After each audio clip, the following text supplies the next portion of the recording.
Bienvenue dans l'actualité de la semaine. Pour démarrer cette revue, le 1er août, le leader de la partie Rewmi, Idrissa Seck, félicite l'ensemble des compatriotes pour le bon déroulement des élections. Et ces actualités de août au lendemain des élections législatives 2022, dans un micro-trottoir réalisé, certains Thiessois affirment que les députés doivent défendre l'intérêt de la population, mais pas leur propre intérêt.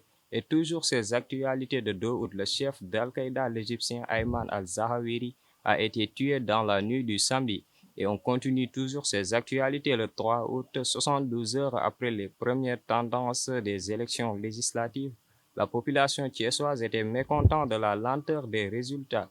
Et ces actualités du 4 août, à la découverte du marché Mame Diarra de Thiès, au quartier Médina Fall, des paniers, des bancs, des nattes, ces œuvres d'art font la particularité et la principale richesse de ce coin. Observation du CPCS sur le bon déroulement des élections législatives. Le collègue des délégués du personnel dénonce les marches gré à gré au journal Le Soleil dirigé par Yakham Mbaye. Et toujours ces actualités du 4 août, risque de blocage de l'autoroute à péage par les travailleurs. Une conférence de presse s'était tenue à l'inspection du travail dirigée par l'inspecteur Ten Gaye. Et ces actualités du 5 août, le grand imam de Thiès Pa Abuja vient de tirer sa révérence, qui durant toute sa vie s'est consacré au service de l'islam.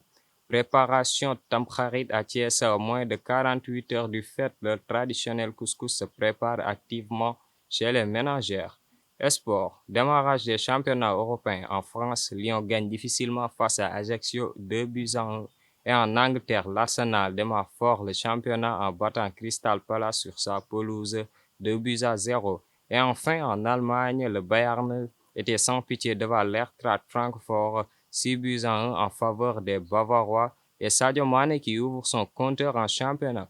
C'était tout pour cette actualité de la semaine.